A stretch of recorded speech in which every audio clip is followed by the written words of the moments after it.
Hello, people. Hello, everybody. Episode 125 of Ask Abhijit is live on the air. I hope you're doing very well. Today, we discuss geopolitics, current affairs, history, etc. But before we do that, as always, let me see who all is there. I can see Bhaskar, Software's creative hero, Manmat, Shashank, Asminor, Animish, PM, Goblet Fire, Harsh Zaveri, Aditya, Priyanka, Komal, Suraj, Sudita Rao, Crazy Brain, Adyansh, Tanishk, Abhishek, XTHRTH, the Akwan, Patel, Rudrik, Gaurav, Pavan, Durga, Munish, Manish, Prasad, Krish Gamer, R. Sagar, Herbie on Wheels, Amit, Purobinath, Slurpzi, Manoj, Aditi, Andre, Sagar, Lanchenba, Paulomi, Teja, Deepali, Kuldeep, Darshan, Tejas, Sayan, Bruh, The Soul Within, Trupti, R2Futu, Sunita Rao again, and lots of other people. The Rimjim, Proxima, Sneha, Amit, Adimish, and everybody else. Good evening, good day to all of you, wherever you are. All right, let us take some questions, shall we? As always, we have lots of questions. So today, let's start with a question about history instead of geopolitics for a change. Okay, Prabhanjan says, what was the very first war in the whole of the world that is recorded and documented in history? Where did it happen and between whom? Interesting question. Which was the very first war that has ever been recorded? Let us go to the map as always and see where this war happened. Where is our map? Here it is on the screen now. Here we are.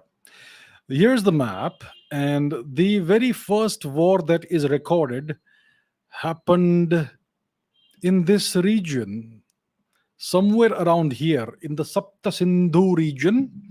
The first war that has ever been recorded in history, in literature, is the war, or rather the battle, so to say, of the 10 kings, the Dashrajna Yuddha, that happened God knows when, a very, very long time ago.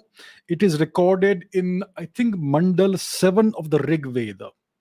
And there are several verses that reference this battle that happened. Okay, so where did this war or this battle happen?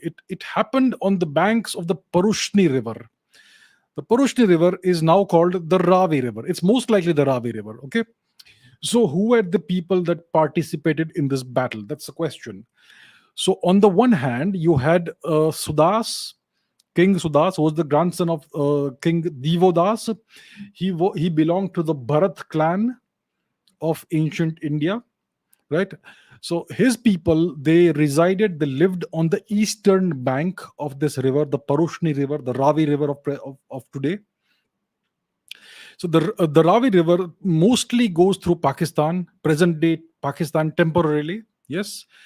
and it passes through the city of Lahore, Lavapur, and it originates somewhere in the Himalayan foothills in the Himachal Pradesh region. So the Bharat clan of ancient India resided, they lived on the eastern bank of the Ravi River. And when this entire event happened, their king was King Sudas. Now, what was happening is that on the western bank of the Ravi River, there were all these different, there were other clans that used to live beyond the west, right? Beyond the Ravi River to the west. So, which were these clans? There were the Anus, the Parshu clan, Parshu or the Parshva clan, who are the ancestors of the Persians. Then you had the Paktha clan, ancestors of the Pakhtuns. You had the Prithu clan, the ancestors of the Parthians. You had other clans like the Alina, the Brigu clan, and many other clans. All right. So all of these clans that lived to the west of the Ravi River, they were they uh, they used to raid on the eastern side. They used to try and steal cattle from the Bharat clan, and they had this very antagonistic relationship with the Bharatas, right? So eventually, this all came to a head, and so King Sudas, the king of the Bharat clan, he had to fight a battle against an entire coalition of these Western clans. So these Western clans, the Parshu, the Paktha, the Prithu, the Anus, the Alinas, the Brigus, and so on and so forth, they were also Indians, but they lived to the west of the Ravi. So the battle happened on the banks of the Ravi River, yeah, the Parshuni River, and the Bharatas were able to prevail. King Sudas won the battle, he won the war, and all of these clans, they had to run for their lives. They essentially were exiled out of India, they were expelled out of India. They used to come from the northwest, they had to get out of the India and go into Central Asia. So some clans went into Central Asia, which was Uttara Madra, yes, and some clans like the Parshu clan, the Parshva clan, they went westwards through Balochistan, and they eventually ended up in Iran, and they gave their name to Iran. The Parshva clan gave the name. Then the country became Persia. It came to be called as Persia, right?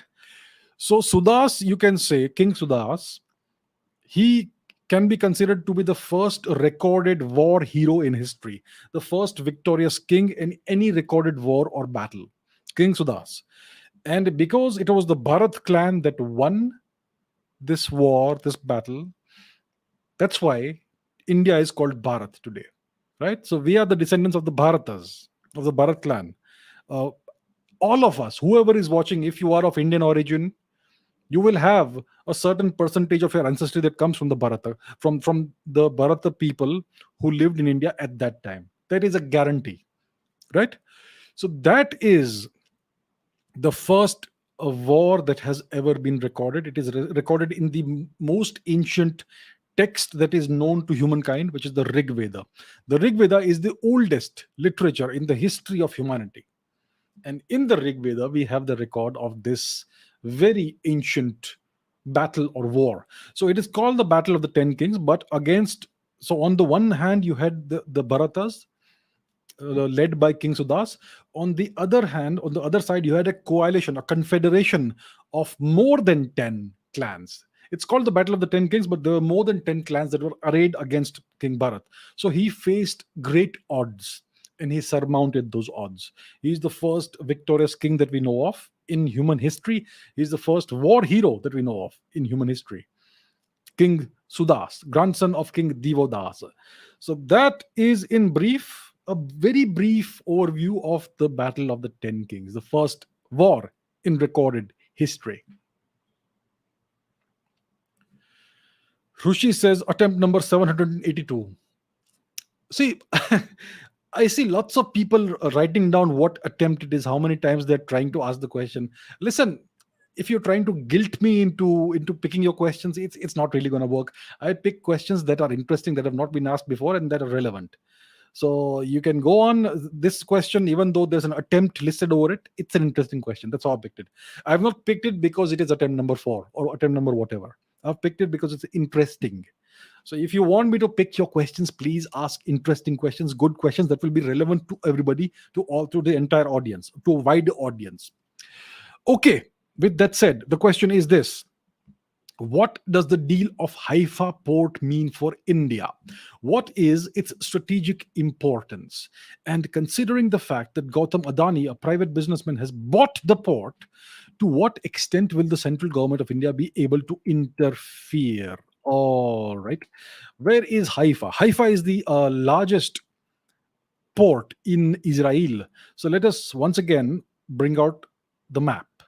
Here's the map. So where is Israel? Israel is on the eastern banks of the Mediterranean Sea, south of Lebanon, west of Jordan, north of Misr, Egypt. So Haifa, so this is what Israel looks like. It's not a very large place, and there are certain interesting places in Israel. Let me just take a small detour before we go to Haifa. So there is this place called Beer Shiva, a very ancient place. Close to Beer Shiva, you have this town called Dimona, and near Dimona, you have an interesting installation that you may be able to recognize what the shape looks like. You see this? So I'm not revealing any great secrets. It's all available in the public domain. But yeah, interesting places in Israel. Anyhow, let's go back to the port of Haifa. Where is it? It's further to the north of Jerusalem, north of Tel Aviv. Here is Haifa port. So this is the port that we are discussing. Let's go to satellite imagery. Uh, it is Israel's largest port, the most significant port, and it's a very it's a nice natural harbor. It's got these breakwaters and lots of terminals, etc. And there is an airport right next to it. I'm sure there's a train station, etc. All that nearby. A very well connected port, and yeah. So this is the port that we are discussing. This is the port that has been acquired by the Adani Group. Now, it says over here, the question is that Mr. Adani has bought the port. That is not quite the case. He has not bought the port. The port has been acquired on lease until the year 2050 something, 2054, 2055, right? And the Adani Group has acquired a 70% share in the port, and there's an Israeli group. I think it is called the Govt group, I believe, that has acquired the remaining 30%. So it's a collaboration kind of thing. But the Adani Group has a controlling stake in this deal. It's on lease until the 2050s, right? So this is what the port is, and it's interesting that this deal happened right after the I2U2 summit between India, the United States, Israel, and the UAE. So the US President, Mr. Biden, had gone to Israel. He had visited Israel, and that's it. And while he was there, this summit happened. This discussion between the four leaders of these countries, and almost right after this I2U2 summit, this deal was announced. Right. So.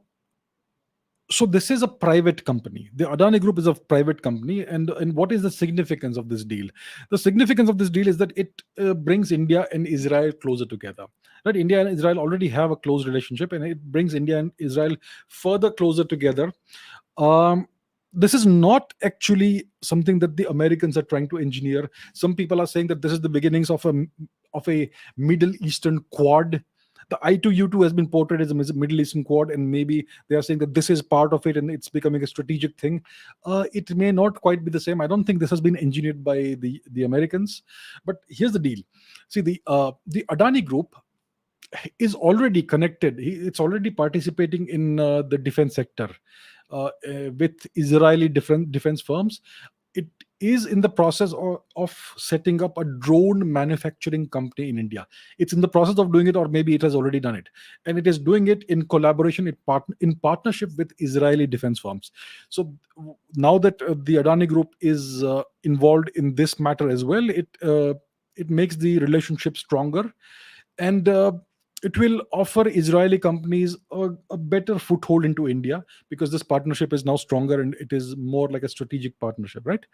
The other thing is that the India has a very good relationship with the various GCC states, the Gulf Cooperation Council states, and Israel has a good relationship between with the UAE and with Bahrain.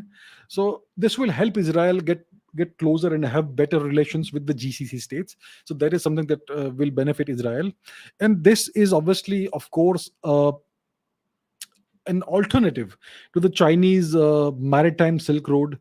So the Chinese are trying to create this maritime Silk Road, and they want to control the trading routes, the infrastructure and all that. Yeah, the supply chains and all that. So this is going to be a viable alternative to that. It will offer India a foothold in the Mediterranean. It will offer India a way to get into the Middle East and further west into the Mediterranean region, into Europe and all that. Yeah, so we are seeing this new thing happening. It's an alternative to what the Chinese are doing, and even what the Chinese are doing with Iran and Russia, the international north south transit corridor which they are trying to set up. Yeah, so we are seeing the emergence of a parallel infrastructure now, and this is a major step in that direction.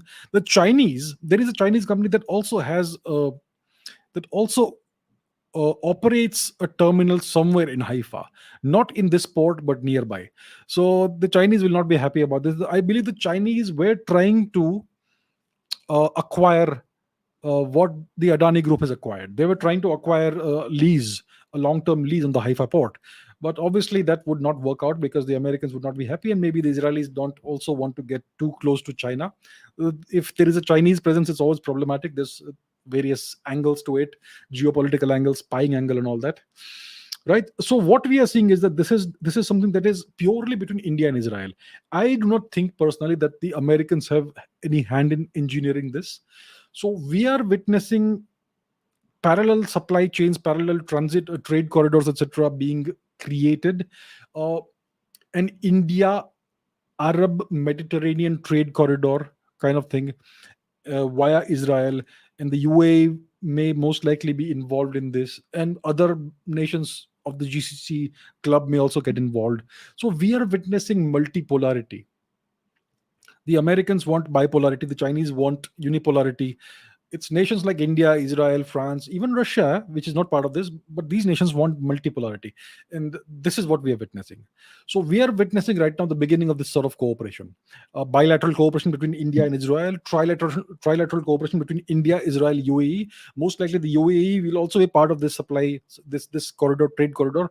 And so that's what's happening. We are seeing a changing of the geopolitical balance. For the longest time, India was not involved anywhere. Now, the question is that Adani Group is a private company, yes. So, will the government of India be able to interfere? There is no question of interference. See, today, a lot of geopolitics is played by private companies. And obviously, when you have a private company of a certain nation that gets involved in something like this, that nation is automatically involved. And so that's how it is. So the private companies often act as proxies of the government in a variety of ways. And we know that the Gautam Adani Group is very close. Well, that's what the media says. It's very close to the government of India, the current government of India. So that is something that works in India's favor, right? And Mr. Adani, I think he had said this, that this is not, it's not about the money. It's a strategic move that the Adani Group is making.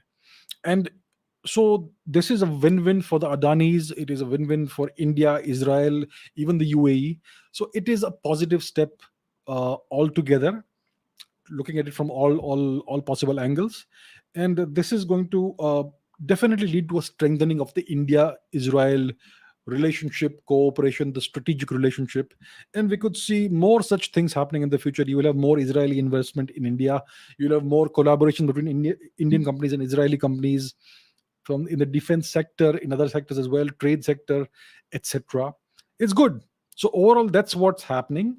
Uh, it's a 30 plus year lease. I think it's until 2055 or 2054. So it's a long term game that is being played here, and it's good for India as well as Israel. Next, Tech Curiosity says, please tell us about the US military's Project 100,000 or McNamara's Morons in the Vietnam War. So the Vietnam War is a conflict that started in the 1950s. It went on until the 1970s. The Americans eventually finally withdrew from Vietnam in, if I'm not mistaken, 1973, somewhere around there. You can refer the dates and find the exact dates. And they got involved militarily with troops on the ground, with boots on the ground properly in the 1960s. Was it 62? Was it 63? Look it up if you're interested, right? So, so then this war began in earnest. There were lots of American troops that were needed on Vietnamese soil in order to defeat the communists that were supported by various other nations. Yeah. So what the Americans had to face is they had to start a recruitment drive. They had to draft people. They had to ask for people to voluntarily join the armed forces, and there was opposition. There was resistance to this. It was the 1960s. People were into flower power. People were into the hippie lifestyle. People were into love and peace and all that, and they did not like this project that the American government had started of interfering in a foreign nation. It was all started by the very pacifistic president, Mr. Kennedy. Right? It's surprising that. Well, it's not really surprising, but that's how it works.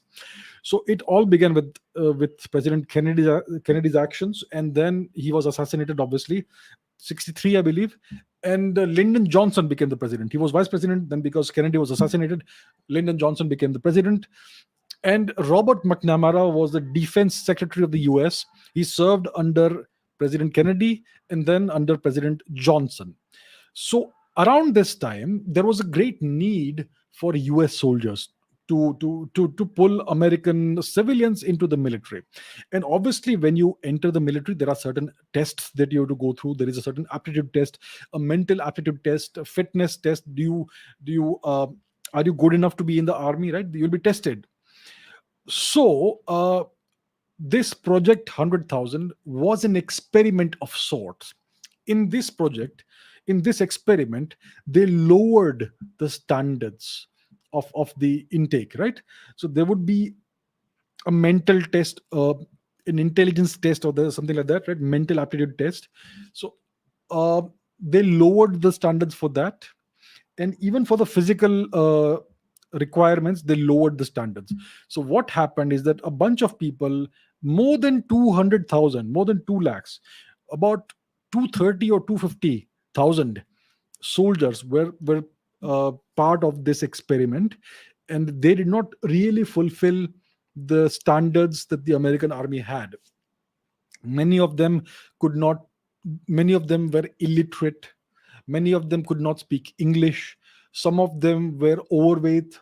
Some of them were underweight. And there was a control group of regular people who could actually uh, pass the tests and fulfill the requirements. So about 230,000 or 250,000 such soldiers were drafted into the army, and they were called McNamara's misfits or McNamara's morons, and some other terms were also used. And the American army and the bureaucracy, they kept track of the performance of these people, right? And what was discovered is that the performance was bad. They were way more likely to get killed in combat. They were way more likely to get arrested by their own military police for various infractions and transgressions, etc. So they did very poorly. Yeah, that was not a very successful experiment at that time. What was also happening was that there was this the war against poverty or something that Lyndon Johnson was it was a new campaign he had started, a political thing, right, back home. War against poverty or fight against poverty or something. And Robert McNamara tried to construe or interpret or portray this experiment as part of the war against poverty. So essentially, he was saying that we are trying to use the American armed forces as an employment generation scheme by lowering the standards slightly. It was more than slightly. So these people who were part of this experiment, they did poorly in the armed forces. They were way more likely to get killed percentage wise than the normal soldiers. They were way more likely to get arrested and have other problems. After they were discharged, after the war was over, uh, Their unemployment rates were much higher, their alcoholism rates were much higher, their divorce rates were much higher. So even after they were released back into the civilian population, they fared very poorly. They were much more susceptible to PTSD, post traumatic stress disorder, because they did not have the mental aptitude to withstand battle and to deal with it the way a regular soldier would. Yeah. So the Americans did this strange experiment. They lowered the standards of their military for this, and the results were not good. The results were quite bad.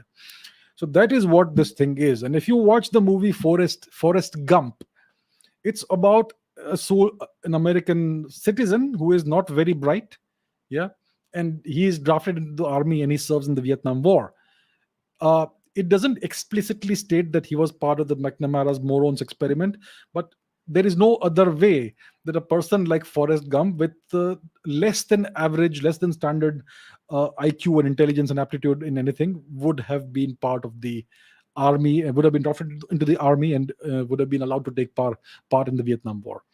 So this is a failed experiment. They tried to use the American military, as an employment generation scheme. Please understand, my dear friends, the military is not an employment generation scheme. The military does not exist to give you employment. The military, let's talk about the Indian military. There's a movie right now that's a complete copy of Forrest Gump, in which they portray a person who seems to be borderline retarded. That's how he has been acted, right? That's how the portrayal is. And that person is in the Indian army. The Indian army has high standards. The Indian army has very high standards, fitness standards, mental aptitude standards, and all that. So the portrayal is terrible. The Indian army would never ever allow this sort of experiment to happen in India. And also remember that the armed forces are not an employment generation scheme. Since we are talking about this, let me reiterate that the armed forces do not exist to give you all employment. The armed forces have only one purpose: to deal with national security. Right? So that's what it is about. So the Americans tried to do this experiment in which they used the armed forces as an employment generation scheme, uh, part of the US president's war against poverty, and it misfired very badly. And those people, they had very bad lives afterwards, even after they were discharged. So that, in brief, is about the American military's Project 100,000, also known as McNamara's Misfits or McNamara's Morons. That's what they called it. Okay, a couple of questions. Mayank says, hello, sir. What if India too were to frame a one India policy? Will our so called strategic allied partners accept it? And Dev says, Jai Hind, sir. Jai Hind, Dev. When will India's foreign policy be aggressive and follow Chanakya Niti for China? And when will the government of India support the independence of Tibet and take back Pakistan occupied Jammu and Kashmir and Aksai Chin? Okay. Think about it this way. Let's say I have a pet cat. So my pet cat decides that from tomorrow I'm going to behave like a tiger. Yeah. My policy, I'm going to change my policies from tomorrow morning onwards, and I'm going to have the same policy that a tiger has. Will my pet cat be able to overnight become a tiger and be feared and be just like a tiger? I don't think so. Right? Let's say I have a dog, and my dog decides that from tomorrow morning I will adopt the policies that a bear has. Will that dog get the same results? Let's say I have a goldfish in a bowl, and my goldfish says tomorrow morning onwards I'm going to behave like a shark. Will that goldfish get the same results? So what I'm trying to say is that you may change your policies, but your policies must reflect your actual capabilities. They must reflect the ground realities. They cannot be part of some imaginary universe that you may think you live in. Right? So when we are saying that let's frame a one India policy, so the Chinese have a one China policy, and most nations abide by it. Today India said that we don't explicitly abide by the one China policy, which is a good statement. But China has this policy. It's able to enforce it mostly because other nations fear China with good reason. The Chinese are a very massive economy and they have a very massive military. So other nations have reason to fear the Chinese, and nations that are far away wish to benefit from China's economic cooperation. That's why they abide by the one China policy. The Americans are not doing that. Now, if India were to claim that we have a one India policy, we would like that to happen. But are we powerful enough for that to be enforced, for us to be able to enforce that? Right now, we are not that powerful. Please understand that. Right? Now, when we talk about supporting the independence of Tibet and taking back POK and Aksachin, it has to be within the realms of India's capabilities today. Today, India is not in a position to initiate a war with the Chinese and grab territory and grab back the territory that they have stolen from us. As of today, there is an asymmetry of power. The Chinese, if they start a war with India, they will regret it, because there are certain lines that in India will not allow the Chinese to cross. We have those capabilities, but we do not have the capability as of today to go and take back Tibet, or to liberate Tibet. We don't have that as of today, right? So we can try and be aggressive with our words and all, but what point does it serve, right? So Chanakya Niti is not about being aggressive. Chanakya Niti is about being patient and doing what is the right thing for the long term benefit. Chanakya Niti is not about being angry and being aggressive and all that. Chanakya Niti is all kinds of things. It's also about pretending to be weak and biding your time. So please understand what Chanakya Niti actually is. Please actually read the book if you can. Right? So India will declare a one India policy when it is strong enough to have it enforced by everybody else. As of today, if we say we have a one India policy, then the Chinese will explicitly go and do something about it. And they have been issued in the past. They issued visas with the wrong map. And the Pakistanis, they hold our territory. So do the Chinese. Only when we regain the territories in due time can we enforce such a policy. So it's about patience. India is not there yet. Please understand this. We are not there yet. We have to be realistic. Look around. See the actual situation of the world. We cannot. It's like a cat saying, "I'm from tomorrow. I'm a tiger." That's not how it works. I'm not trying to compare India with a cat. I'm just giving an analogy. Right? India is a great nation, but we are still not powerful enough. We will be in the future. The time will come. Be patient and work towards that. All of us need to work towards that in our own individual ways. Chanakya Niti may already be in progress, and it's not supposed to be visible to everybody. Right? So that's how it is. Okay, another similar question. Titan says, why are our successive governments silent when it comes to tackling China at the border?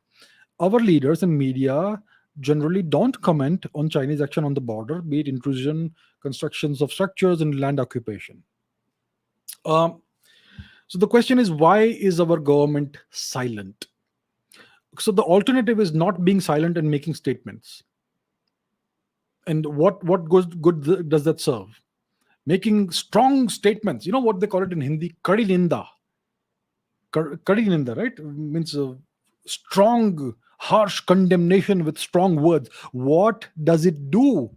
Words are words. Words are immaterial. How many times do I have to keep repeating this? Actions matter. And you don't publicize your actions ever. You keep it quiet. There are all these various very prominent individuals that I'm not naming anybody, but there are lots of these very prominent people, some of them, who say that who have the same criticism, that the government is weak-kneed, it doesn't make any strong statements and all. Statements do nothing. Words are just words. It's actions that matter, right? So we don't know what's happening. The media will portray all kinds of things. They don't really have access to the border regions. We have satellite imagery, we have OSINT and all that, so we have some idea of what's happening, and it's being construed and spun in various ways and all that. See, it's very simple. You should be quiet. Your actions should speak louder than your words. Making strong statements and condemning what the Chinese are doing or may not be doing or whatever, what difference does it make on the real world? It's like, you have two boxers who have a fight in a week's time, and one of them is very aggressive and makes huge statements, and I'm going to beat him up, I'm going to knock him out in the first round, I'm going to do this, I'm going to do that. And when the fight happens, you know what happens. So there's no point being aggressive verbally and not being silent. Silence or the lack of it is immaterial. Only actions matter, right? And the actions will be taken or may already be in progress. We may not know about it. It all depends on our capabilities. It all depends on how strong we are as a nation overall. What is our comprehensive national power like? That's a measure of your overall strength. It takes into account your GDP, the what kind of materials you're producing, how much of what your export import balance is like, uh, what sort of military you do you have, what sort of diplomatic relations you have, and a variety of factors. Your comprehensive national power, that is what determines how strong you are and how you can tackle other nations. Words are immaterial. Words are pointless. I don't listen to people's words. I keep saying this. If you want to truly understand what a leader is like, ignore his or her words completely. Only see their actions. Look at their track record over the past 10, 20, 30 years. That is what will tell you what the real value is, what the real worth is. Okay? So words don't matter. People can speak a lot, but that is pointless. All right? Shri Hari Arjun says China has docked its spy vessel in Sri Lanka and India did not take any action. Why did India face this diplomatic defeat despite giving aid to Sri Lanka and being much closer to it than China in terms of distance? I'm not sure if the vessel has docked there yet, but I think the Sri Lankans have now given the Chinese vessel permission to dock from the 16th to the 21st or 22nd of this month, August 2022. So yes, that is something that is it goes against India's interest, against India's national interest, and that is something that the Sri Lankans need to face some consequences for. I'm not talking about the Sri Lankan public. I'm not talking about the people of Sri Lanka. We have absolutely nothing against the people of Sri Lanka. They are our own people.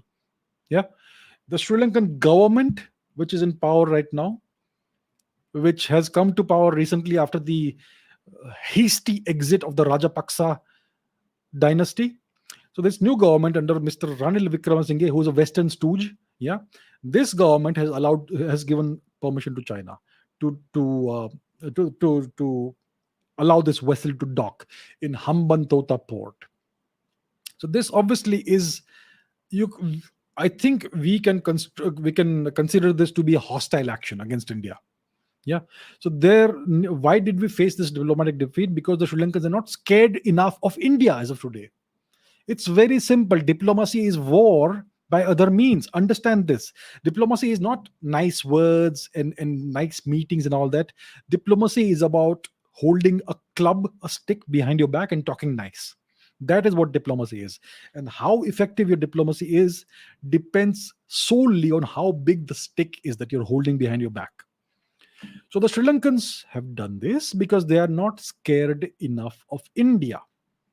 They are pretty certain, Mr. Vikramasinghe and his minions, whoever it is, they are pretty certain that they are quite safe and they will face no real world consequences for this behavior from India. That is why they have done this. Is this a diplomatic defeat for us, for India? No, it's not a diplomatic defeat for India. It is a reflection of India's standing in the global power scenario. China is more powerful than India. It is a simple reflection of that. The day India becomes more powerful than China, the Sri Lankans will not dare to do this. So please understand what diplomacy actually is. Diplomacy is war by other means, and the effectiveness of your diplomacy depends on the size of your stick and how many sticks you have. Yeah. So this is what's going on. This is simply a reflection of ground realities. So if for India to not face this sort of situation in the future, India has to grow economically and militarily. It's not going to happen next week. It's going to take 10 years minimum. So, what I would suggest is get to work, all of you. Contribute in every single way you can. If you don't like what's happening, stop wasting time. Get to work and contribute to building yourself up, and through that, building the nation up. That's all it is. Okay, next question is by Saurabh. What was the history of the great ruler Pushyamitra Shunga? Some people claim that he destroyed Buddhism in India. Even Rumila Thapa did not support their claim, the claim that Pushyamitra Shunga destroyed Buddhist stupas, etc. All right, all right, all right. Who was Pushyamitra Shunga? He started a new dynasty after the downfall of the Mauryan dynasty, the Mauryan Empire. So Pushyamitra Shunga was the general, the commander in chief of the last Mauryan king, Brihadratta Maurya. Right? So Brihadratta Maurya was not a very good, very able, very powerful king. He was no longer emperor. He was no longer Maharaja Dhiraj. He was simply Maharaj of Magad, more or less. Yeah, his empire was crumbling. He was not able to control it very well. He was not able to exercise power very well, and the nation was suffering. The Indian subcontinent, which was unified under Emperor Chandragupta, under Emperor Ashok, etc., was crumbling. There was a lack of political unity. Everybody was being various other members of the Maurya dynasty were being opportunistic and setting up their own kingdoms, one in Gandhar, present day Afghanistan, one somewhere else, one in Kashmir, and so on. Yeah, so that was what was happening. So this guy, the last king of the Mauryas, Brihadatta, was not a capable king. He was not worthy of being a king. His general, his Senapati, commander in chief, was Pushyamitra Shunga. So what Pushyamitra did was, during a military parade in which he was demonstrating how powerful the army is, etc., to his king, during this military parade, he assassinated with his own hands the king. And then he became the king. But he never called himself Maharaj. He always called himself Senapati. So Pushyamitra Shunga ruled for about 35 years. I think 35 years. In the 2nd century BCE, between 180 and 150 or so BC. Okay. Now, he had to establish his legitimacy that I am the right kind of guy to rule the nation. And what he did was he again consolidated the empire, the nation, right? So he was able to expand his kingdom and wage certain military campaigns. And he brought back some of the old glory that had been lost over time because of the slow decline of the Mauryan dynasty. Now, he had different policies than what the Mauryans had. For instance, Ashok is the emperor who brought Buddhism out of obscurity. It was just an obscure little sect, and he catapulted Buddhism to global superpower status. That's what Ashoka Maurya did. Then you had a king called Samprati, who was the last great Mauryan emperor. He was the grandson of Ashok. He was the son of Ashok's blind son Kunal. So Samprati, he was a great patron of Jainism. It is said that he built more than 150,000 Jain temples all across the empire. Then again, various other kings came in, other descendants, and they, I believe, went back to patronizing Buddhism. Now, when Pushyamitra Shunga became the emperor of India, I believe he stopped patronizing Buddhism. So whatever privileges Buddhism was getting under the previous Mauryan kings all ended, all disappeared. But there is zero evidence whatsoever that there was actual persecution of Buddhism, right? So there are some Buddhist texts, one of which is called the Ashokavadana, I believe, in which it is said that Pushyamitra was evil and he persecuted the Buddhists and things like that. That's what this Buddhist text claims. But on the other hand, you have a Sri Lankan Buddhist text called the Mahavansha, which records that there were various Buddhist monasteries present and flourishing in Magad itself during the time that Pushyamitra was the king. So the Sri Lankan records tell us a very different story than what is portrayed in the Mahavansha. So this looks like something that the various Buddhist leaders of the time were not happy that they lost the great privileges that they had otherwise before Pushyamitra Shunga came to power. And that's why they have portrayed him as a cruel guy and as somebody who uh, not destroyed but persecuted Buddhism. We know that during the Shunga dynasty, Buddhism was alive and well. It was doing well, right? I think the Ashokavadana says that Pushyamitra killed some Buddhist monks and priests and all that. It is even claimed that he went to Shagala, which is present day Sialkot in temporarily in Pakistan. He went there and he offered a bounty of 100 Roman dinaries for the head of every Buddhist monk that was killed or something like that. The funny thing is that at that time, the Roman dinaries were not even prevalent in India. Yeah, the Ashoka Avadana was written much later. So that's the kind of thing it is. It looks like a battle of narratives, a battle. It looks like propaganda to make this guy look bad because he did not support Buddhism to the extent that they wanted, and that's how it is. So there is no actual evidence whatsoever. There is zero evidence, zero, that Pushyamitra Shunga persecuted Buddhism and tried to whatever destroy Buddhism or whatever. Right? There is no evidence for this whatsoever. Lakshya says, you've said that Genghis Khan was the greatest emperor of all time. Have I? However, I think that Samrat Vikramaditya the Great was far superior, since he is described as an incredibly fair and just king who never did anyone harm. His rule is described as a golden era that ushered in unprecedented levels of peace and prosperity. What do you think? Okay, so let's talk about Emperor Vikramaditya. We have an entire era named after Emperor Vikramaditya, which is the Vikram Samvat era. So how do we compare, let's say, Vikramaditya with, let's say, Ashok? When it comes to Ashok, there are mentions of Ashok in various records, historical records. The Sri Lankan records extensively mention Ashok. They mention his children Sanghamitra and Mahinda, who came to Sri Lanka to propagate Buddhism and brought a sapling of the Bodhi tree with them. Yeah, Sanghamitra brought that, and so on. We also know that Ashok had a vast empire because of the various pillars and edicts he placed at the boundaries of his empire. We know that it encompassed present-day Afghanistan, Gandhar, and Balochistan, etc., Western Punjab, and the other extent in the east as well. And we know how far it extended to the south as well. And there are inscriptions of Ashok which mention him as Piyadasi, and so on. So there is copious, abundant evidence that Ashok was the emperor of India, and we know reasonably when he was the emperor of India. When it comes to Vikramaditya, there is a lack of evidence. There are no inscriptions that are unmistakably referring to Emperor Vikramaditya. There are no other texts that we know of from other places, maybe Sri Lanka, maybe from Rome, maybe from Greece, maybe from Tibet or whatever, that mention that there was a king called Vikramaditya in India.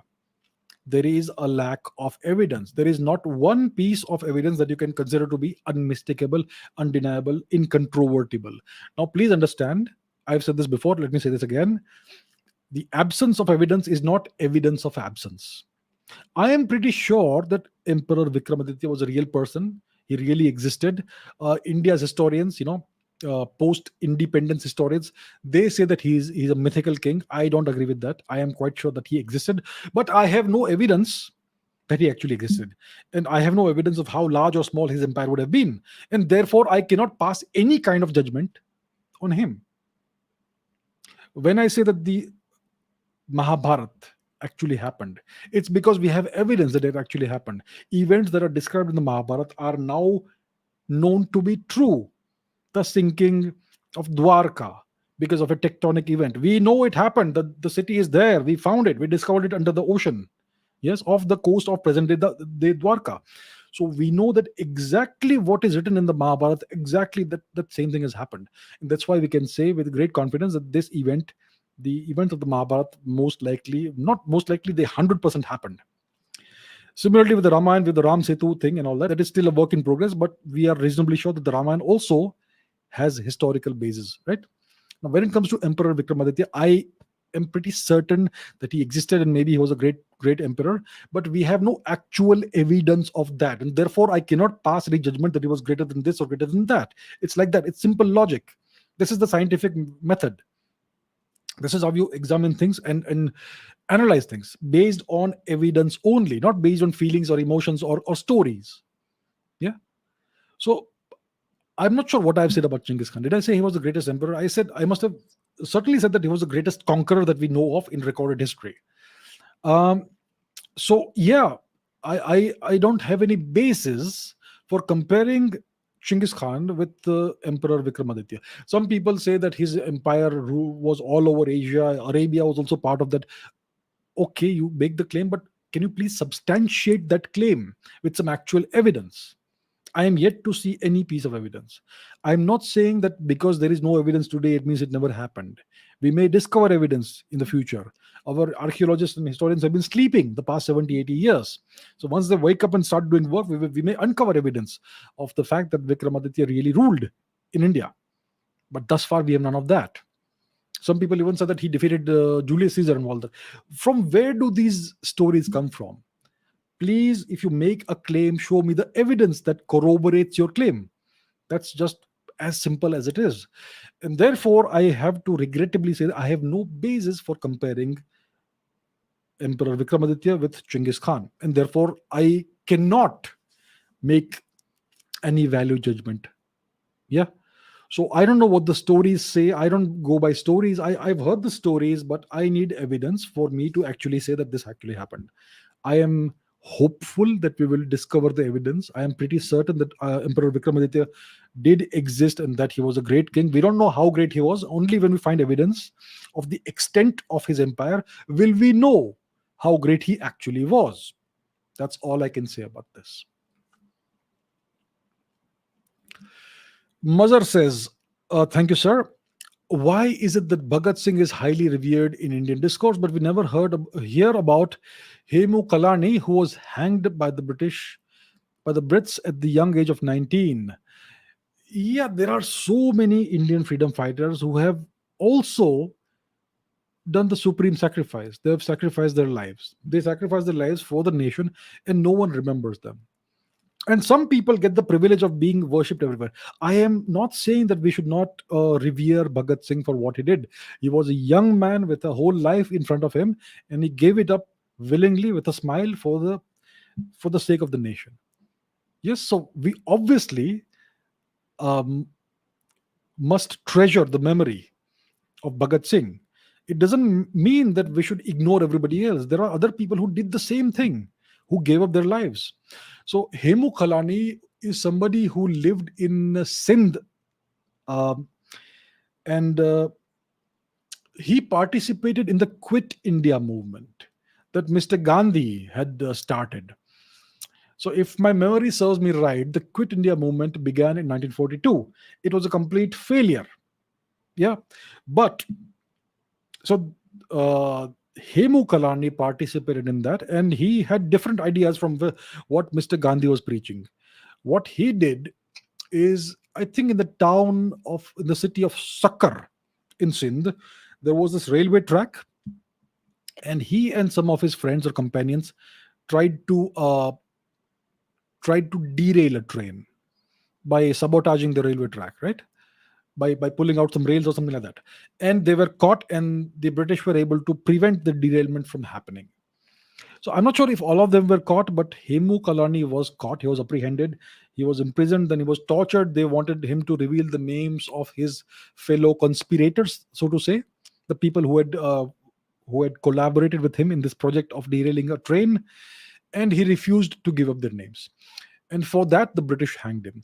This is completely arbitrary application of justice. The guy tried to do something that they did not like, but he did not succeed. And I'm sure there were written rules. There was a whole penal code that the British had started in the 1800s. The Indian Penal Code came into force was it 1830 or 1860, somewhere around there, right? So nearly 100 years before this thing happened, 1943 this happened. And I'm sure that there was no death penalty prescribed for attempting to do something like this. Anyhow, this was completely arbitrary application of justice and law. And because Hemu refused to divulge the names of the people who collaborated with him, because of that, the British hanged him, I think, in 1943.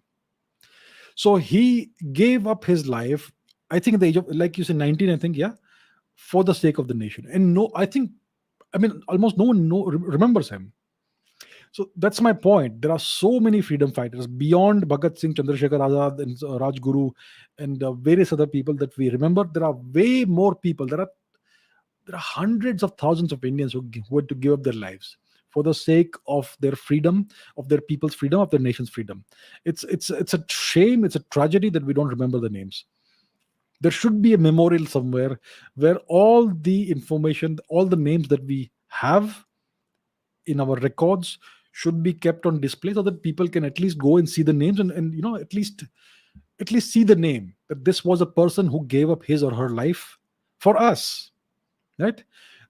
So that's how it is. India, unfortunately, as of today, uh, does not honor the true patriots. And it's sad, it's unfortunate.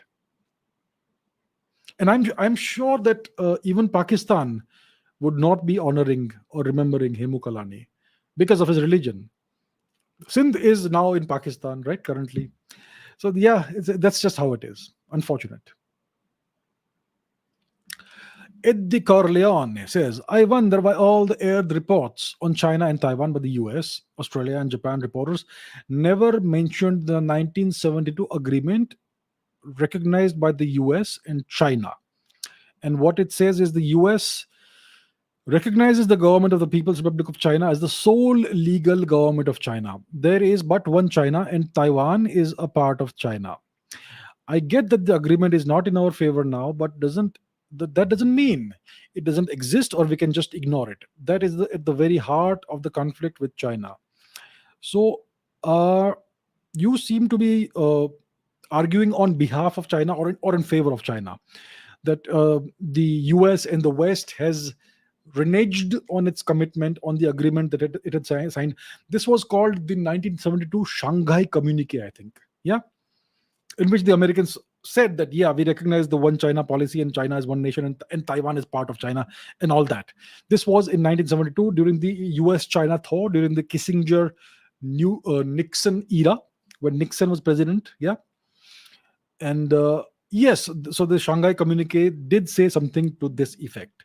And what Mr. Ed de Corleone is saying, that why is America not honoring this commitment? Yeah, I mean, the agreement may not be in someone's favor, but it doesn't mean it doesn't exist.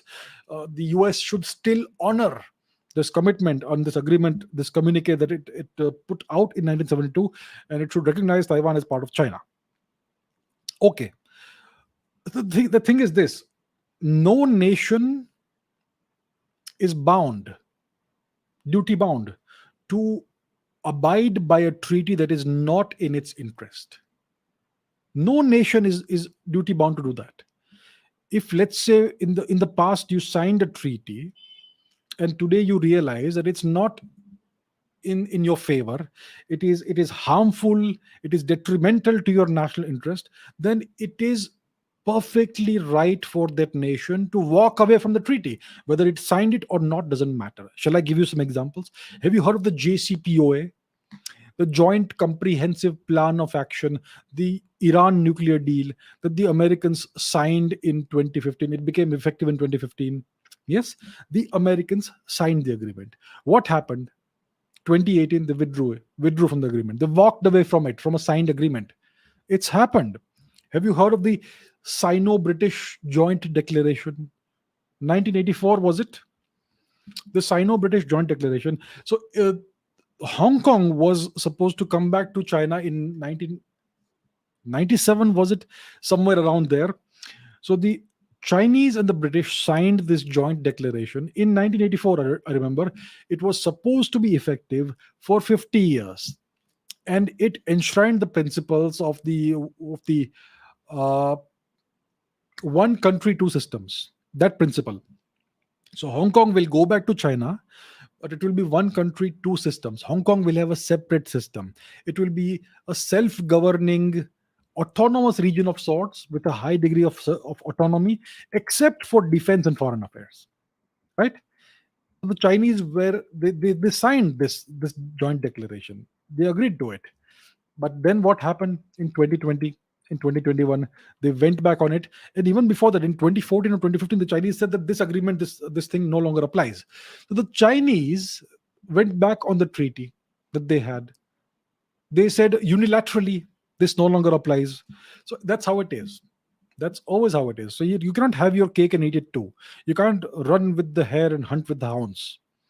You are arguing on in favor of China, but you are ignoring what the Chinese themselves have been doing. The Chinese can never be trusted to keep any agreement. Never, ever, ever, ever.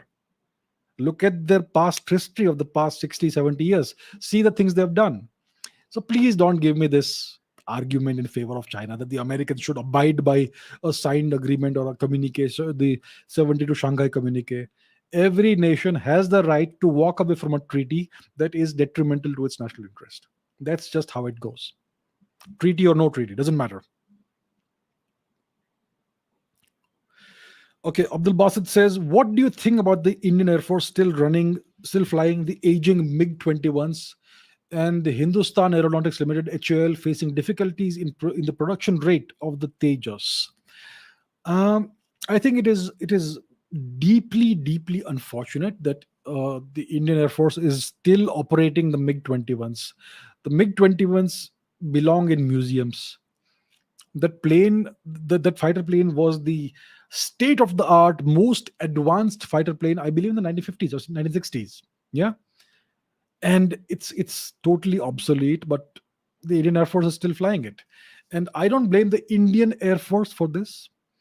It is the various governments in India that have totally delayed the procurement of new fighter planes. There was this about 20 or so years ago, India was supposed to acquire 114 fighter planes, and we're still waiting for that to happen. For some reason, the defense procurement process is incredibly slow. Yeah, and that's why we are still flying these ancient museum piece aircraft. It is really, really unfortunate. In the future, the Jaguar fighter planes will have to be phased out. I think the MiG 21s will be phased out, I believe, by 2025, 26, somewhere around there.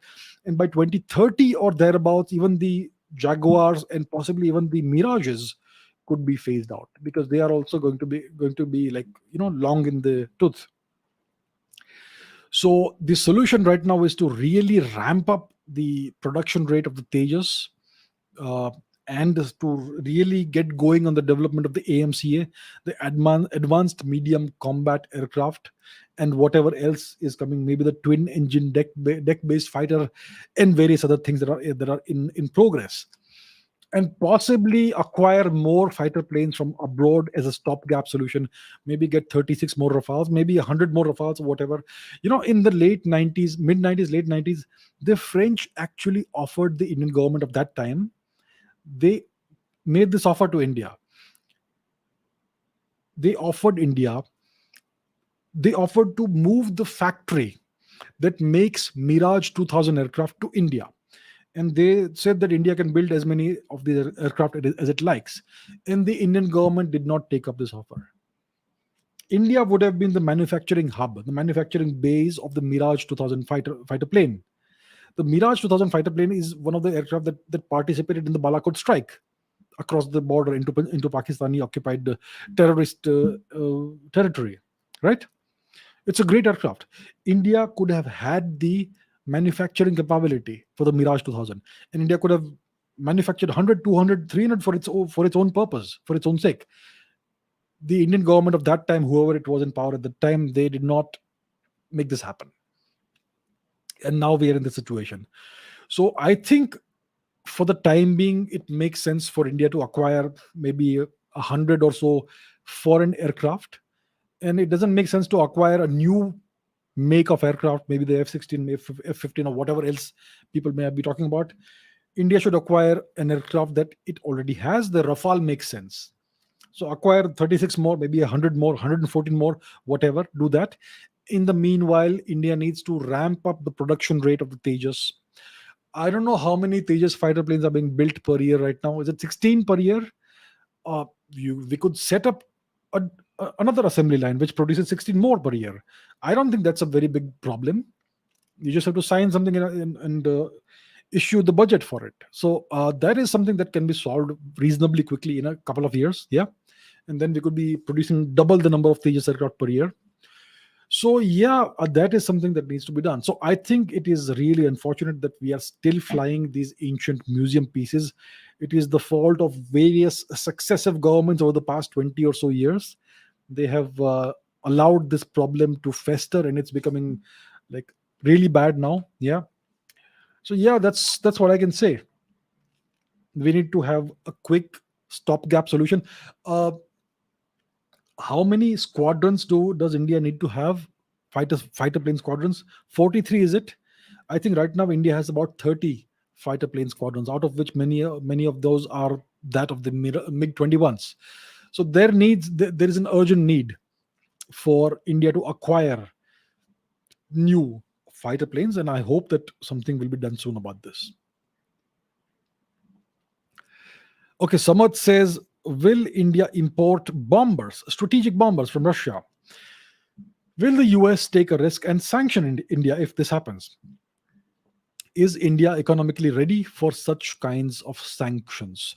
So I'm hearing these days, in the past week or so, this report, this rumor that India is going to acquire on lease, I think, 6 Tupolev 160 strategic bombers from Russia. I'm not sure how true this is. I'm not sure if the army or the air force has made the statement. It looks like some high-ranking person made some remarks about this while delivering a speech, but I'm not sure if this has been confirmed or whether it's just a rumor. I am going to consider this to be a rumor as of now. But let's say so. So I'm not sure if it's really going to happen. If it's really happening, then my question is: don't we have a much bigger need of investing that sort of money into acquiring fighter planes? We only have about 30 squadrons of fighter jets. We need 43, I believe. 34. I don't know what the number is. We have a shortage. Yeah, we have a shortfall of fighter planes. And that is what we need more than strategic bombers, in my opinion. Yeah. So what would strategic bombers be used for? It obviously is not aimed at Pakistan. Pakistan is a narrow country, no strategic depth. Yeah. And we can use fighter planes to do the job when it comes to dealing with Pakistan in case it's needed. Strategic bombers. So the Tupolev 160 that is being talked about, the White Swan aircraft, let's see what it looks like, because why not? What does a Tupolev 160 look like, so that I can put that on the screen and display it? One second, let me share my screen. What does this aircraft look like? Here's what it looks like. It's a nice looking aircraft. Yeah, that's what it looks like. It is a supersonic strategic bomber. There it is, flying over mountains and snow and stuff. Here it is again. So this is an aircraft that is a very long range, 12,000 plus kilometers. So if the aircraft takes off, it can go 6,000 kilometers one way and come back another 6,000 kilometers back to home base. 12,000 kilometers overall range, more than that, most likely, more than 12,000 kilometers. It also has the in-flight refueling capability, which can extend its range significantly, and it can carry an enormous payload, 45 tons, 40,000, 45,000 tons of weaponry, bombs, missiles, cruise missiles, whatever else. Yeah. Nuclear weapons as well. So that's the kind of thing it is. That's the kind of aircraft it is. So this is the kind of, and it's a supersonic aircraft. I think it is Mach 2 plus, which means it can travel at more than twice the speed of sound, if my memory serves me right. So it's a very good aircraft. Uh, and the only reason India would acquire something like this would be with China in mind. So that's what I can think of now. It does make sense to have some aircraft like these strategic aircraft, supersonic Mach 2 kind of aircraft with a massive payload capability and a massively large long range. So in case there is a conflict with China, we can go deep into Chinese territory at supersonic speeds. And this is an aircraft that can evade various defenses, I'm sure. And we could deliver certain payloads deep into China or into the heartland of China if required using these aircraft. So it makes sense to have this, but is it a crying necessity right now? Is it that urgent? Is the acquisition of fighter planes, more squadrons of fighter planes, not a more urgent thing, especially when we have MiG-21s, which we should not be flying? So that's because of these questions, it kind of makes me think that these reports we are hearing may just be rumors. I am not sure it's been confirmed by the Indian Air Force. So let's wait and watch. If we are doing it, then there may be a good reason for it, but it's not been confirmed yet, as far as I know. Yeah. Yeah. The other question is, will the Americans sanction India if India acquires the Tupolev 160 bombers? Oh, for sure. So the Americans have made a big exception for India, yeah, very magnanimously and kindly. They have decided not to impose CATSA sanctions on India for acquiring the S-400 missile defense system. Yeah, how nice of them. I think that if India goes ahead and acquires the Tupolev 160, then in that case, the Americans will definitely sanction India. So I'm not sure if India wants to go ahead and do that, antagonize the Americans. But if it is something that is good for India, if our defense planners, strategists think, believe, and have calculated that this is what we need for right now, then India should go ahead and do it and let the Americans do whatever they want to do. Yeah. And we can deal with the fallout of that, because even the Americans will face certain, well, they will also face certain consequences if they decide to sanction India, because they need India as an ally of sorts, at least in the Quad, in the I2U2 dialogue thing, and as a counterweight to China. So yeah, let's see how it goes. But as far as I know, this is not yet confirmed. Okay, Man Vashishta says, what would have happened if Lavrenti Beria would have become the Soviet premier after the death of Joseph Stalin? And why were there tensions between Grigory Malenkov, Lavrenti Beria, and Nikita Khrushchev after the death of Stalin? So this person, Lavrenti Beria, was the head of the NKVD, the secret service, the secret police, or whatever. Uh, he was a very powerful man in the USSR, and yeah, this is during the time of Joseph Stalin. It is alleged that when Stalin fell ill, it is alleged that Lavrenti Beria may have kind of hastened the demise of Joseph Stalin.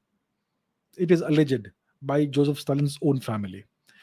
Anyhow, so when did Stalin die? 60s? 63 was it? 53? I don't remember. Let me just quickly take a look at when he died. Stalin death. When did he die? Yes, he died in 1953. So when Joseph Stalin died, um, there was a power struggle in the USSR, and and who came after him? So yeah, I don't quite remember who came after him. There was a gap. There was this period of weak leadership before Nikita Khrushchev came into power. Uh, Stalin was the general secretary of the thing. Uh, so after Stalin, it was Nikita Khrushchev. Anyhow, so so the question is, what would have happened if Lavrenti Beria had become the Soviet premier? You see, Lavrenti Beria was a very nasty person. Joseph Stalin did not trust Lavrenti Beria. He trusted him to carry out his orders and do all the dirty work for him and all that. They carry out purges and executions of dissenters and whatnot. Yeah, but On one occasion, Stalin's daughter was alone in her house, and Lavrenti Beria also happened to visit the house. Stalin immediately called his daughter on the phone and said, "Get out. Don't be alone with Lavrenti Beria." So that's the kind of guy he was. He, after Lavrenti Beria was executed, I believe in 1953, he was executed. Yeah, he was shot in Moscow for whatever reason. Yeah, reasons don't matter. So after Beria died, eventually it emerged that he was a serial killer and worse. If you can imagine something worse than being a serial killer. Yeah. And in the 90s, I believe there is this apocryphal story. Yeah, I don't know if it's true or not, but I read about it a long time ago. So there is this building in Moscow that in the 90s or whenever this happened, it served as the embassy of Tunisia. Tunisia is a North African country. So this building served as the embassy of Tunisia. Now a new Tunisian ambassador comes into this building, and he lives there with his wife, and his wife is not comfortable there. At night she hears screams, and when she goes out into the corridor, she sees a girl running naked, and then she disappears. That sort of thing. And this continued for some time, and then there was some plumbing work that was going on the side of the building. For that, they had to do some digging, and when they did the digging and they opened up the thing and all that, they discovered multiple skeletons of women and girls that had been buried there. And the dating was done, and it was dated to the time when Lavrenti Beria was in occupation of that house. Yeah. So he was a serial killer, and much worse than that. It is now known. So if somebody like that had become the premier of the Soviet Union would have been, I believe, much worse than it would have been bad for the people of the USSR and maybe other people as well. Yeah. So that's about Lavrenti Beria. Why were there tensions between three people after the death of Stalin? Obviously, there's going to be a power struggle. The boss is dead. There has to be a new boss now in place, and there will be 2 3 candidates who will all contend for the big seat, for the big position, for the throne, for the crown. And in this struggle, Lavrenti Beria lost out, and he lost his life. And Nikita Khrushchev became the next leader of the USSR. So that's typical of a transitionary period, unless there is a clear cut transition that's already predefined. That was not the case. There was a power struggle, and Lavrenti Beria was shot.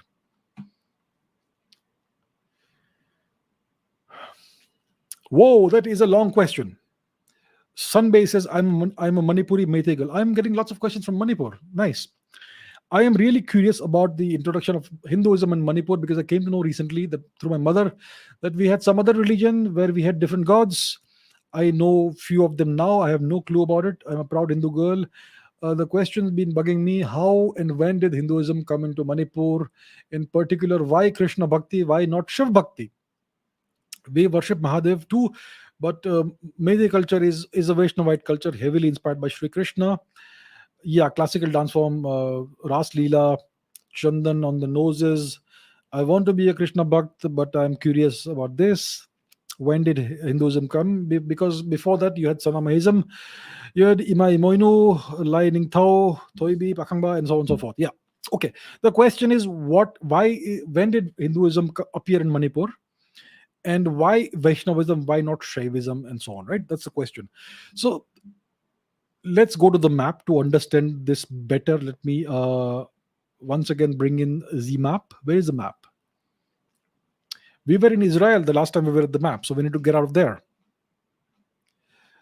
Okay, let's zoom out. Let me remove the question from the screen. Where is Manipur? Manipur is right here in the Indian Far East. Yeah. Between Assam, Meghalaya, and Myanmar, Burma. Yeah.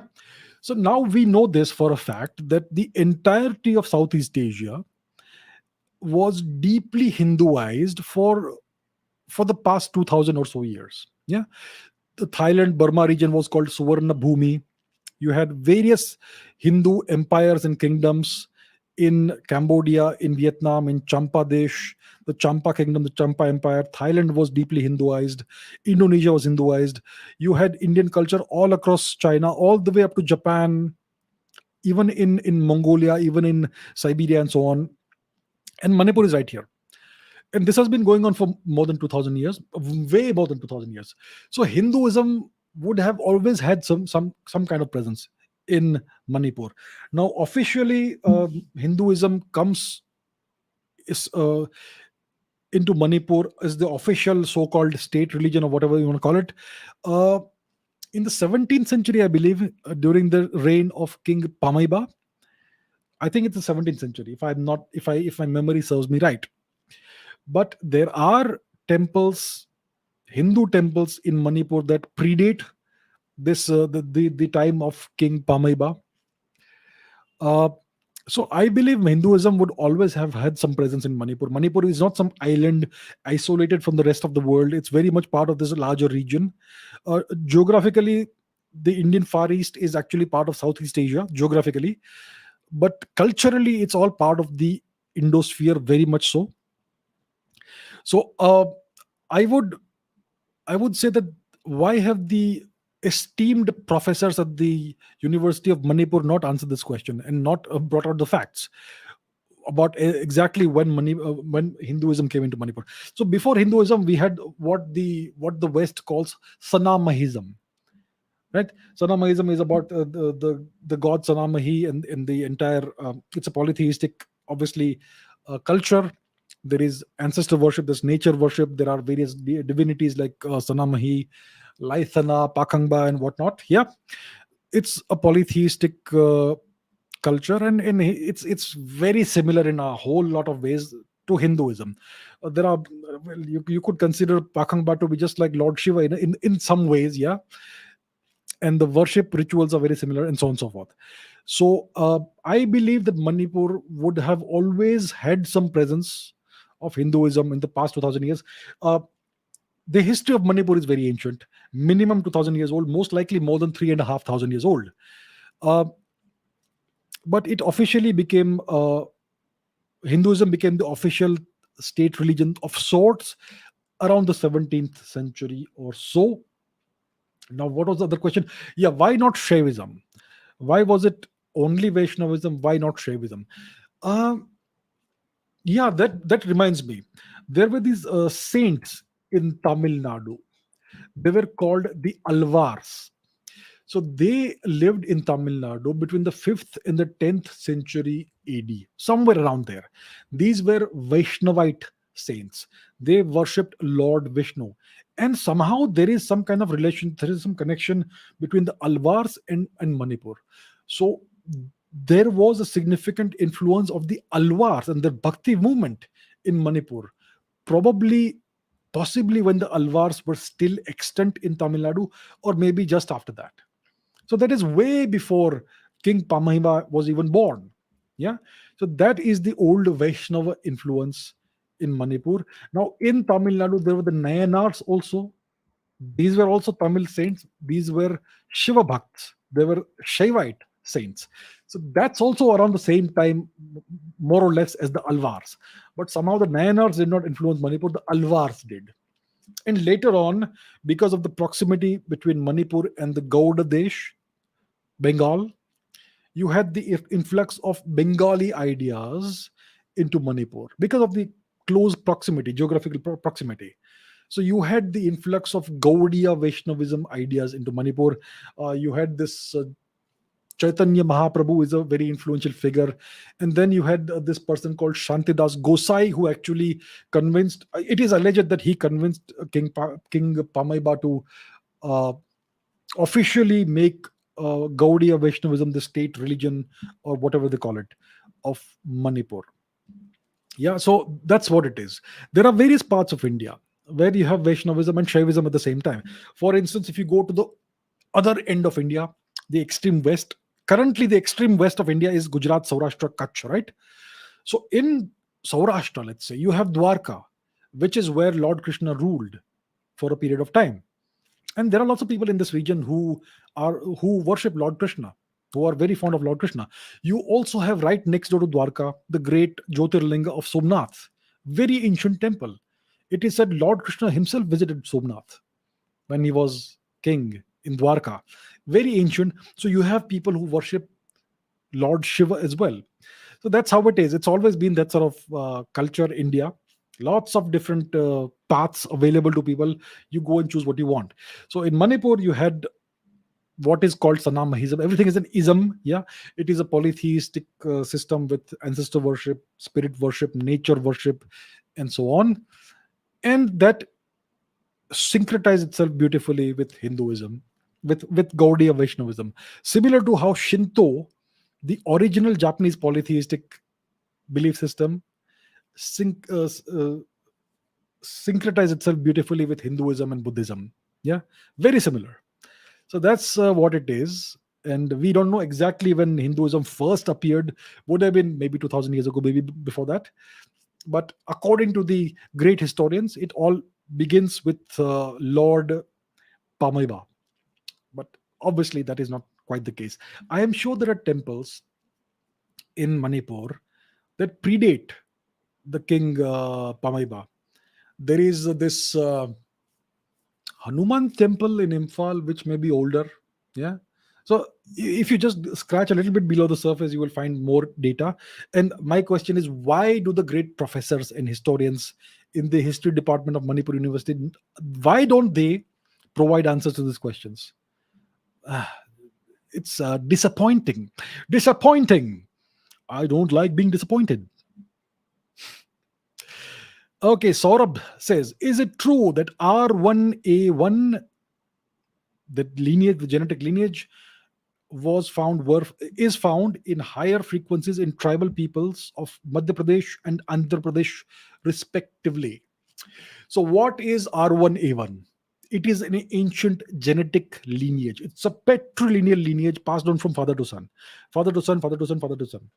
Patrilineal lineage. It is about 25, 26, 27, 28,000 years old.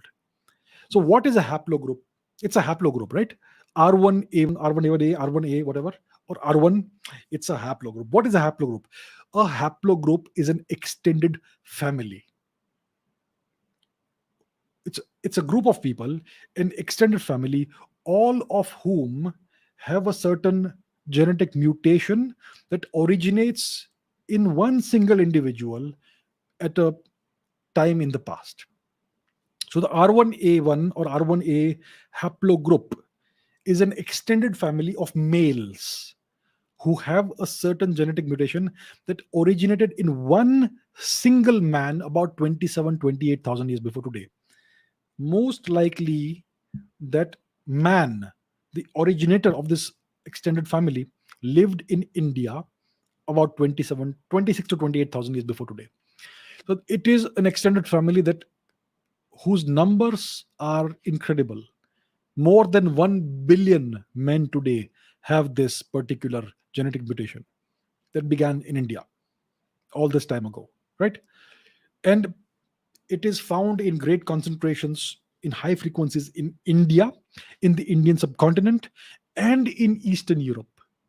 Let's try to take a look at the distribution, right?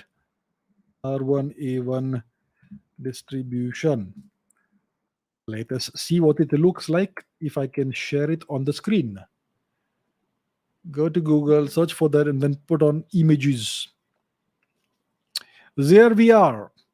So as you can see, this is the distribution. The pink or the purple areas are the places where you have high frequencies, high concentrations of individuals who carry this mutation. So as you can see, it is centered around the Indian subcontinent. There is a region in the Tarim Basin area, and then there is Eastern Europe, Poland, Germany, the Slavic parts of Europe, Russia, etc. So these are the places where you have men who are descended from this ancient Indian person. And it has this haplogroup has been linked to the spread of Indo-European languages across Eurasia, the so-called Aryan invasion. So there are these various journalists, yeah, who have portrayed R1A1 as the Aryan gene. It's not a gene, it's a mutation. Geniuses, please learn that. Anyway, so they call it the Aryan gene. And they said that it will be found in high frequencies in Brahmins and blah blah blah blah blah blah blah. It came from Central Asia apparently, with white Aryans who brought in this evil Hinduism and evil Sanskrit language into India and displaced the Dravidians. And then the high caste people, so-called high caste people, carry the Aryan gene, and the tribals and the Dravidians unfortunately don't have it. Now, what is the truth? You asked a good question. Let me search for that. Okay, let me share this. Give me a second to put it on the screen. There is this research paper that I would like to bring to your attention, to your kind attention. This is from 2009. The Indian origin of the paternal haplogroup R1A1 star substantiates the autochthonous origin of Brahmins in the caste system and so on. Now let's take a look at you're talking about Andhra Pradesh and all that, right? So there are two tribes that it mentions here. It's in the conclusions part of the research paper. The co-presence of this haplogroup in many of the tribal populations of India, its existence in high frequency in Saharia. The Saharia tribe is from Madhya Pradesh, I believe, and the Chenchu tribe is from Andhra Pradesh, yeah, and so on. So it says there are high frequencies in these tribes. So in the Chenchu tribe of Andhra Pradesh, 27% almost of the people carry this mutation. They are part of this extended family. And when it comes to the Saharia tribe of Madhya Pradesh, central India, this genetic mutation is found in approximately 26 to 27% of the males who were studied. So these are tribal groups, tribal populations. They are supposed to be the victims of the Aryan invasion, not the Aryans themselves, right? And yet you find this. Now let's take a look at something more. So this table shows us the age of this mutation in various ethnic groups or various groups in India and other parts of the world also, Europe, Pakistan, and so on. So in India, what we find is that the average age of this haplogroup is between 12,800 years and almost 29,000 years. The average over here, it says, is 23,652 years. When it comes to the Saharia tribe, the average age is almost 28,000 years, which means that the oldest examples of this mutation are in the Saharia tribe, in these tribal populations, not in the so-called Brahmins or Kashmiri Pandits or whatever. Where is Kashmiri Pandits? It's only 24,000 years in the Kashmiri Pandits. In Indian Brahmins, it's 15,700 something years. Maharashtra Brahmins, 12,000 years. Gujarat Brahmins, blah, blah, 14,000, 14,000, 12,000, 17,000. But in the tribal groups, it's older. Isn't that incredibly strange? And it totally flies in the face of everything these historians and journalists, business journalists, etc. are claiming. This mutation, the R1A mutation, is supposed to have come in through the Aryan invasion, which came from Europe and Central Asia. So how come tribal populations have way older examples of this mutation? You see, all these lies are now crumbling like a pack of cards. Anyhow, so what you're saying is right. This haplogroup is found in high frequencies in various tribal peoples in Andhra Pradesh, Madhya Pradesh, etc. In higher frequencies than other populations, other ethnic groups, or whatever you want to call it. Okay, descendant of Rigvedic clans asks, how did the people of the Saraswati Sindhu region, civilization, whatever, look like? What was their appearance like? Why in Cyprus, Anatolia, Central Asia, and Iran, Zebu cattle figurines are found, and even European cattle have Zebu cattle ancestry? Is there any connection with out of India theory? So when it comes to what did the people from that period of our history look like, the Saraswati Sindhu era, I don't think anybody has done a proper professional craniofacial reconstruction. Let me just try and see. Let me see if anybody has done it. Let me show you what they've done. These there was something done recently, but it's very disappointing. Very, very disappointing. I mean, take a look at this. They found two skeletons, and they did this sort of reconstruction of the faces. You can't even tell if it's male or female. It's so poor and so shoddy and so unprofessional. So yeah, we have lots of examples of skulls and skeletons from this era, and yet nobody has bothered to do this. Yeah, what is this? Typical. This is something else. It's not from that era, from our civilization. So yeah, this may be an example, but I'm not sure how reliable this is. So maybe this is an, oh, I see, it's your display picture. Okay, okay. So yeah, this could be something like that. See, the people of that phase of our civilization would have looked like Indians of today, more or less. That's what I would imagine. Until they actually do this and do it properly, we don't know. But I would say they would have looked like just all other Indians. Okay, that's what I can say. Now, the other question is quite interesting about Zebu cattle. So when you go to Cyprus, Anatolia, Central Asia, Iran, etc., you find these figurines, carving statuettes of Zebu cattle. Zebu cattle, even in Europe. Why is that so? So once again, let's look it up. Zebu cattle. How did Zebu cattle spread? Is the question, isn't it? Where did they come from? So look, Zebu cattle originate in India. There is absolutely no question about it. There is no ambiguity about the fact that the Zebu cattle originate in India. Uh, it's called Bos Indicus. Now, this is a paper about the spread of Zebu cattle from South Asia, they call it, from the Indian subcontinent to the Eastern Mediterranean region, and it's a marker of Indo-European population dispersal. So, all these Zebu cattle, they initially originated from India, and then they are found in Africa. They entered Africa at least 4,000 years before today. They found all across the Middle East. Iran is actually physically part of the Indian subcontinent. It's right next door to Balochistan and Sindh, so it's not a big surprise that you find Zebu cattle evidence of that over there. But Anatolia is further west, and Europe is further west. Now, cattle don't go for a walk. Cattle are domestic animals. Cattle don't decide one day, okay, let's go and migrate 5,000 kilometers westward or eastward. Cattle don't do that. Cattle go wherever their masters take them. The migration routes of cattle are essentially the migration routes of human beings. So if you find cattle in some place in Europe, it means that somebody took those cattle to Europe. So the fact that we find ancient Indian cattle in Egypt around 2000 BC indicates that Indians took those cattle to Egypt. You find Indian cattle in Anatolia, it indicates that Indians, human beings, took those cattle there. We find that these cattle then mated with the local cattle and produced new breeds. There are a variety of Indian cattle derived breeds in Africa. There are a variety of Indian cattle derived breeds in the Middle East, in Europe, etc. And when they did the genetic analysis of this, which like you can see in this paper, this is one example of many. What was found is that in these mixed breeds, the patrilineal lineages were those of Indian cattle, and the matrilineal lineages were those of the cattle from the various places they are found.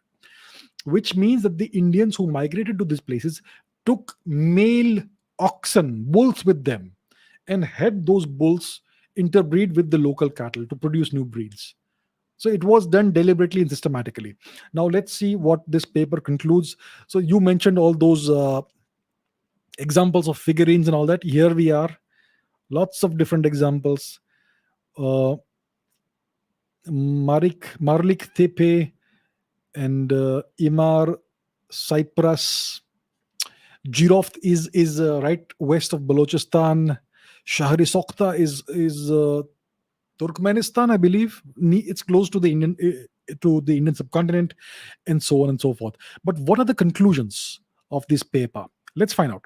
Conclusion: the spread of Zebu cattle from the Indus Valley to the East Mediterranean region, including Syria, Anatolia, Cyprus, Palestine, correlates well with the present geographical distribution of human Y chromosome haplogroups LM11, R2, and R1AZ93, originating from Hindustan and of South Asian human genome K5 and the South Indian Human Genome K16. So these sets of data correlate with maps showing the relative proportions of zebu admixture and so on and so forth. These human populations and domestic hump cattle movements are to be connected with the dispersal of Indo European languages spoken Indo-Aryan and Iranian and extinct Kassite and Mitanni-Aryan and Anatolian from Hindustan to Asia Minor between 7000 BC and 1000 BC. This paper is explicitly saying that Indo-European languages spread out of India westwards, and the presence of Zebu cattle in these regions is testament to that. This is an explicit and very clear, unambiguous statement of that fact. Right? It's connected with the dispersal of Indo-European languages from Hindustan to Asia Minor, which is the Middle East and the Anatolia region, around 7000 BC and further onwards from there. There you have it, out of India theory. So, like this person asks, it is indeed connected to the out of India theory, which is a fact. It is indeed a fact. It's not a theory; it's a fact. Okay. What is your opinion about Russia purchasing Iranian drones? I'm an Iranian asking. So I'd say it's good for Russia and good for Iran as well. So the Ukrainians are deploying a Turkish drone, Bayraktar drone, which is a medium altitude, long endurance drone. It's used for doing either reconnaissance missions or even doing missile strikes on various targets. Yeah. Now, we know that there was a war between the Armenians and the Azerbaijanis in 2020, the Nagorno-Karabakh war, in which the Azerbaijanis, they used Israeli drones, Harop drones. These are loitering munitions. They loiter for a long time and then they go and destroy the target. They used these Harop drones in large numbers, these loitering munitions. These are essentially suicide drones, kamikaze drones. They loiter for hours possibly, and then without warning they will go and strike the target. So the drone itself will go and strike the target. It will not shoot a missile at the target. It itself is a missile.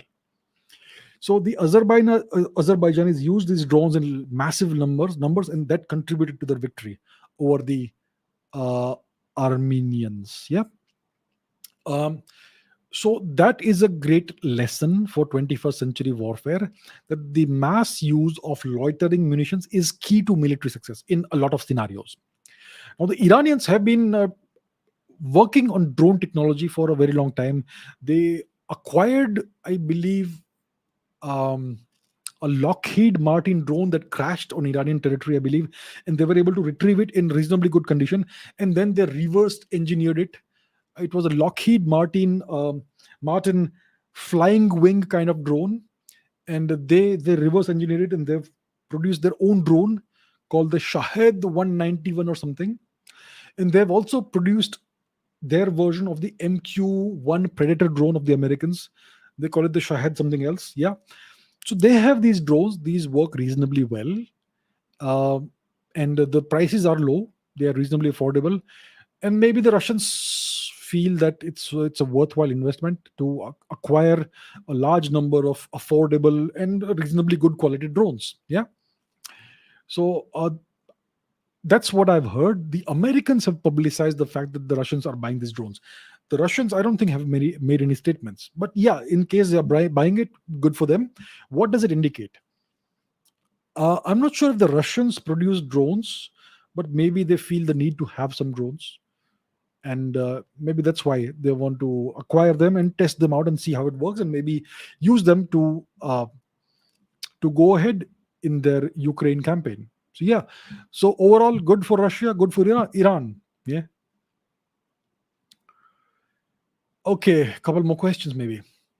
Animish says, what changes will we start seeing as a nation upon becoming an economic superpower? Will there be better infrastructure, better medical support systems, cultural upliftment, less low-level corruption in the nation, or will the change be primarily strengthening India's geopolitical position? See, these changes that you are mentioning, better infrastructure, better medical systems, cultural upliftment, less corruption. These changes are not the outcome of becoming a massive economy. These changes are the necessary conditions for becoming an economic superpower. So it is not the outcome of becoming an economic superpower.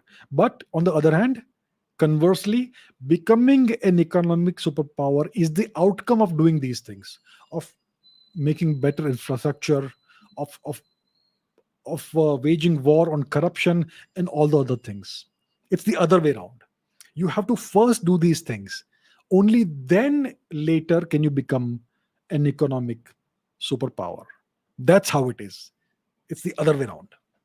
So you can never become a superpower economically without first addressing these issues of infrastructure, of corruption, of corrupt bureaucrats, of corrupt politicians, of corrupt institutions, and the various things.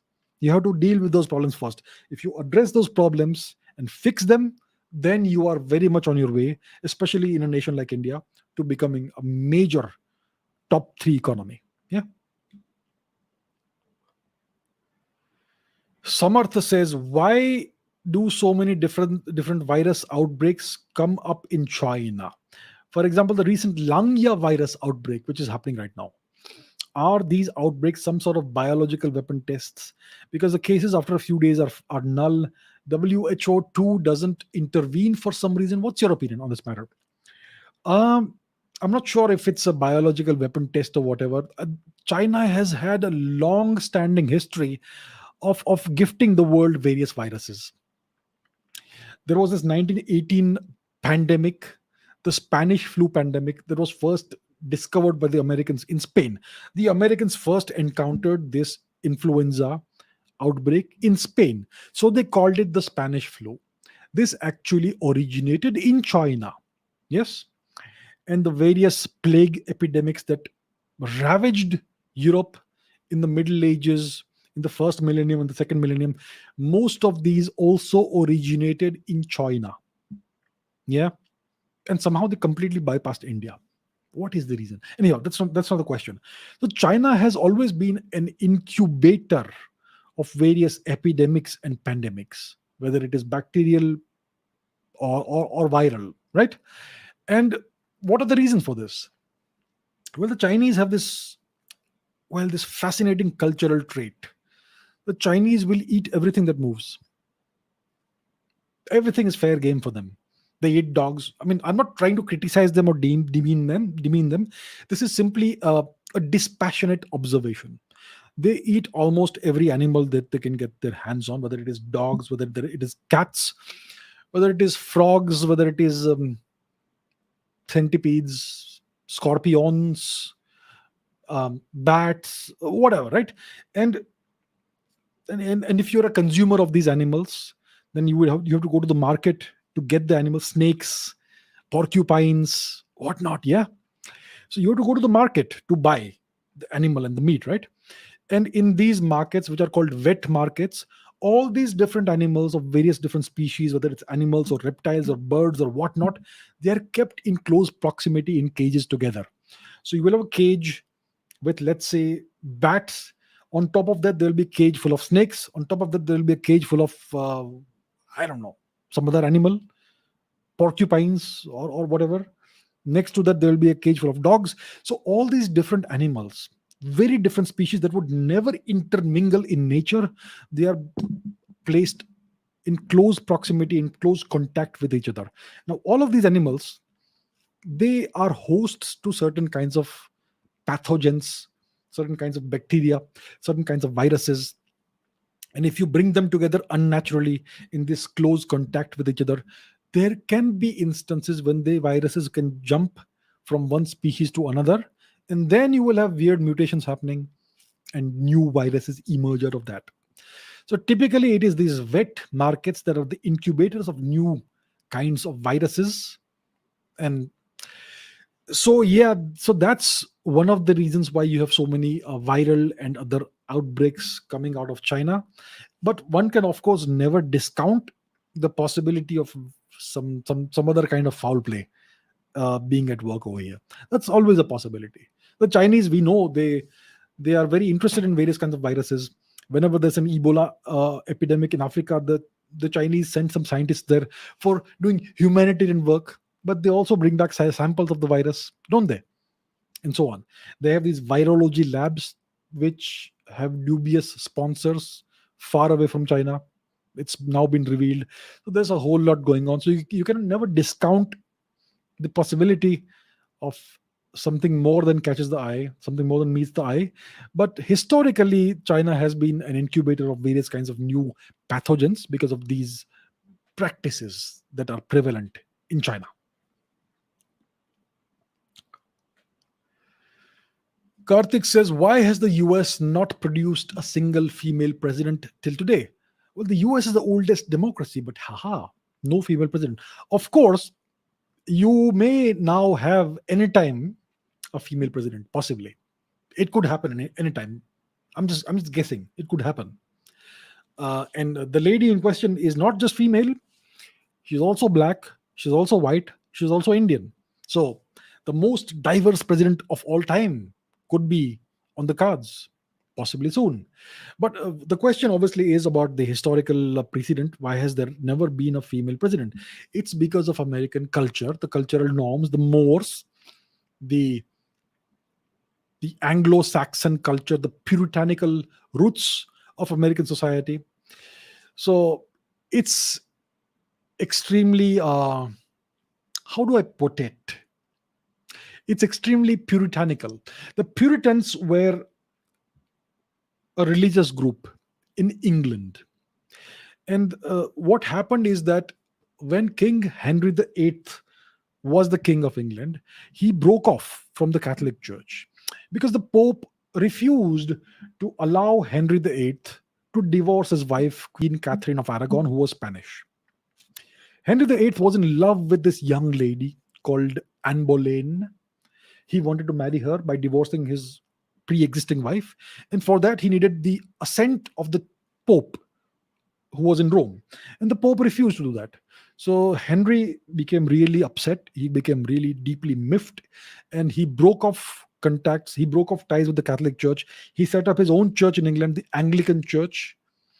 He adopted to some extent the teachings, the values of Martin Luther, and that's how England became a Protestant nation. Yes.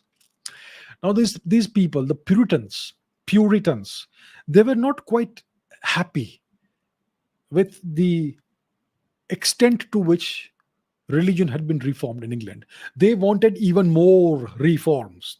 They were deeply dissatisfied that you have not reformed Christianity far enough. We need more. We need more. And many of these Puritans, they crossed the Atlantic and eventually settled in the Americas, in North America, in the Massachusetts, etc., Rhode Island, around that region, that area.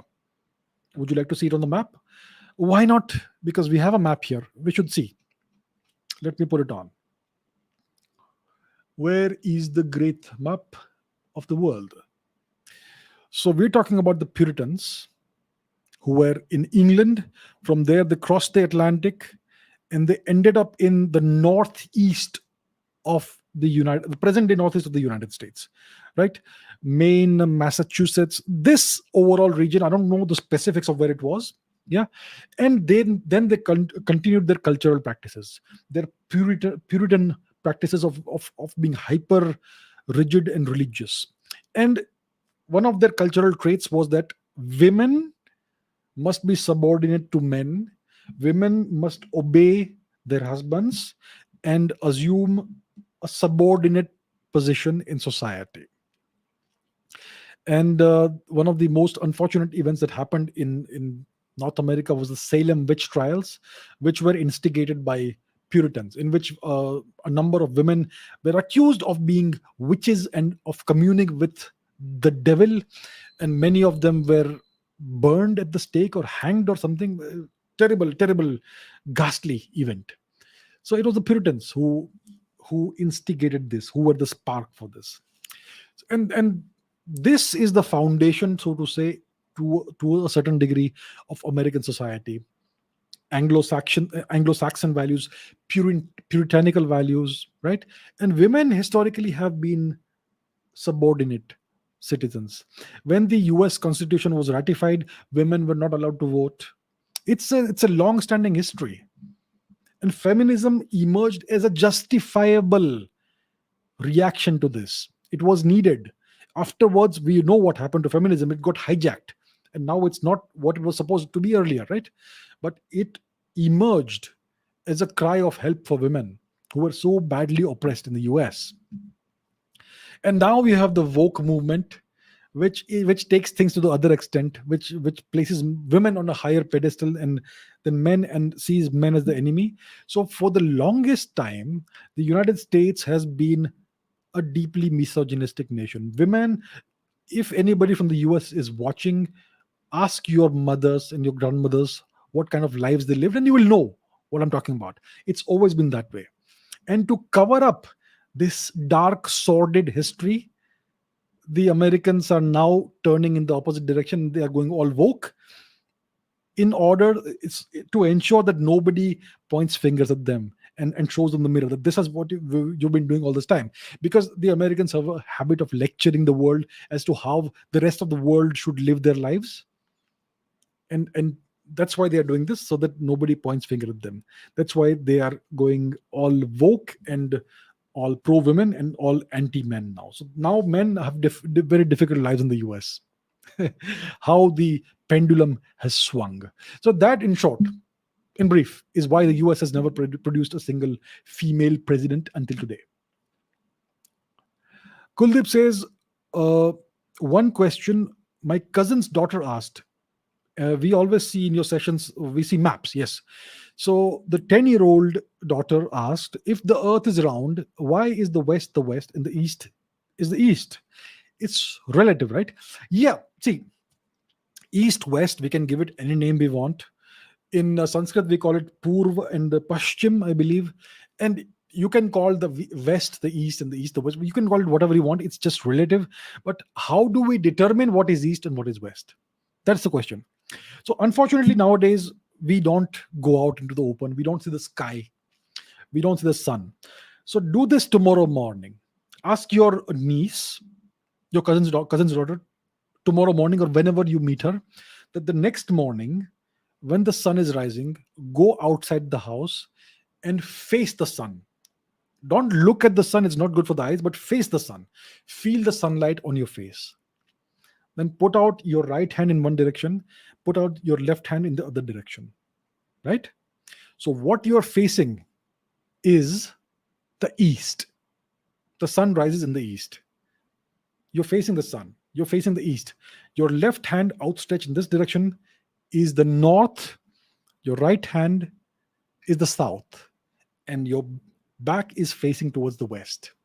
So that's how you orient yourself if you have the advantage of being able to see the sun in the morning, sunrise. Yeah. So yeah, apart from that, it's all relative.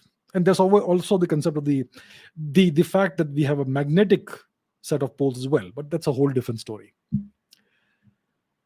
Okay, let's take one more question. Neil says, is it necessary to be a non-vegetarian to excel in strength sports?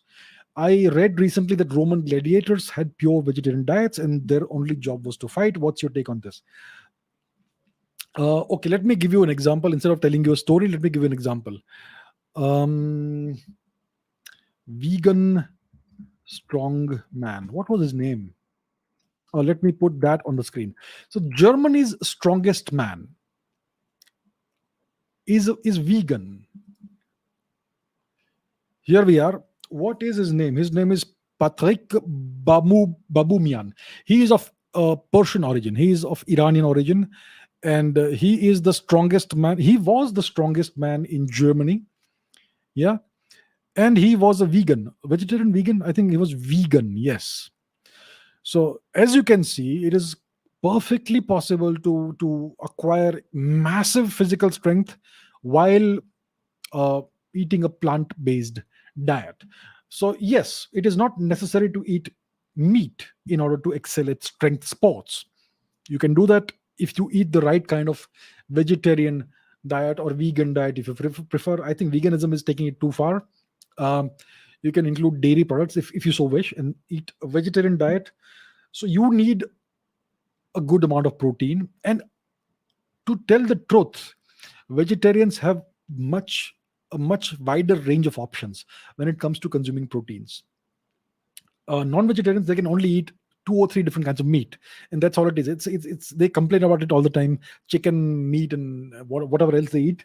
In case of the vegetarians, they can eat so many different kinds of legumes, chickpeas, uh, kidney beans, various other things. Yeah, so there's a whole lot of other options, and it's actually tastier.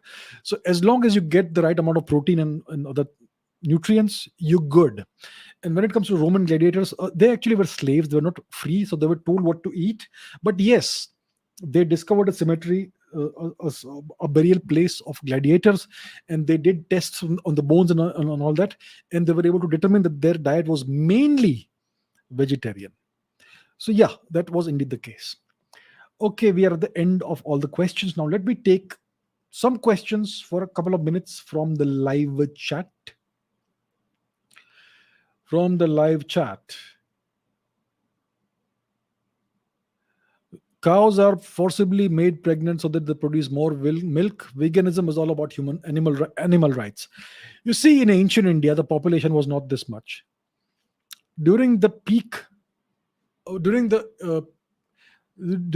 time when the so-called Indus Valley civilization was at its peak, the greatest extent, when it was fully urbanized, fully developed, the most high-tech civilization at that time anywhere in the world.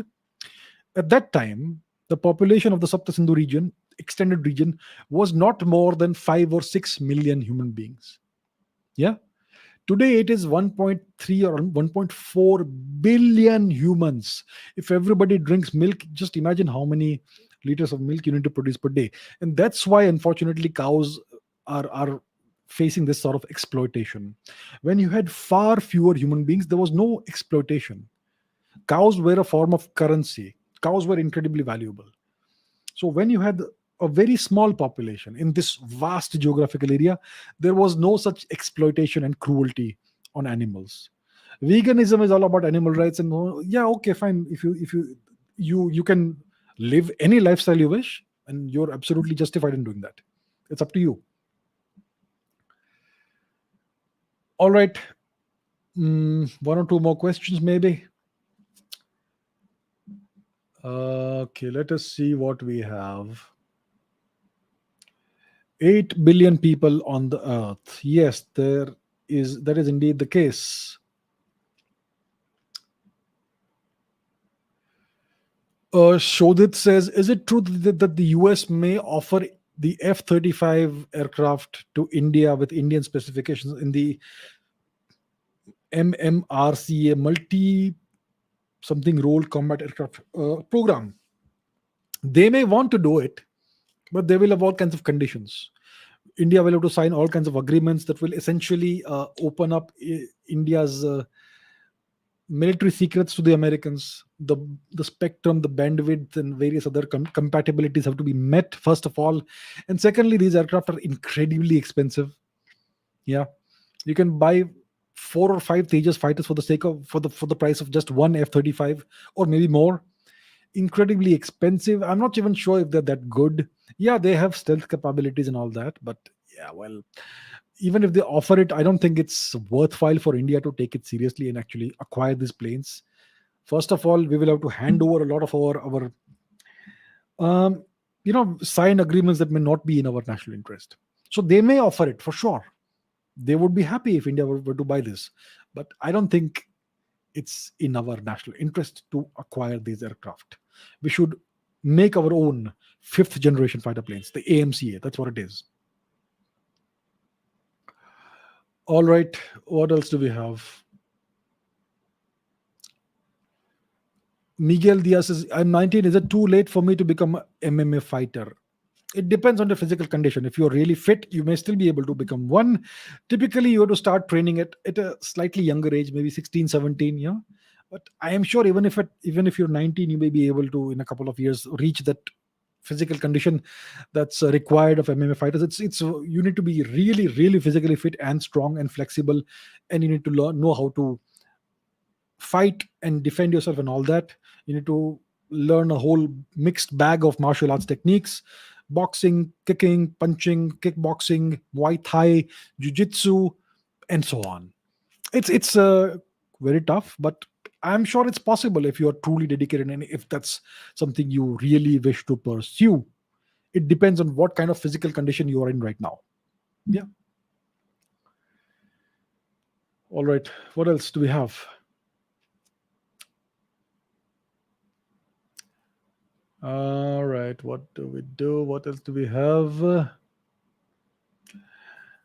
From the US, how important is the US work visa to the Indian economy? Not that much. I mean, India does get some remittances, some money flowing in from the US, people who go there on work visas or H1B visas or whatever other visas are available. And they would typically send some money back to India, but I'm not sure if it's that much of a big deal. Uh, Lots of Indians want to do that. They want to go to the US, immigrate there on H1B visas, and eventually, hopefully, many of them hope that they will eventually acquire a green card and then citizenship. I'm not sure if it really helps the Indian economy to a significant extent. So, these remittances from other countries, from Western nations, they do contribute a certain amount, certain percentage to the Indian economy. I don't think it's a whole lot, and I don't think the Indian economy needs to depend on that, or should focus on that and stress on that as a big component. The Indian economy needs to grow in its own way through manufacturing and such things. Yeah. So yeah, I don't think it's that significant or important in the overall big picture context of the Indian economy. Okay, that brings us to the end of today's session. Yeah, so thank you very much for all your questions, and we will meet again in the next episode. Until then, take care, have a good day, good night wherever you are, and have a great next week. And a happy Independence Day in advance. All right, thank you. Take care and bye.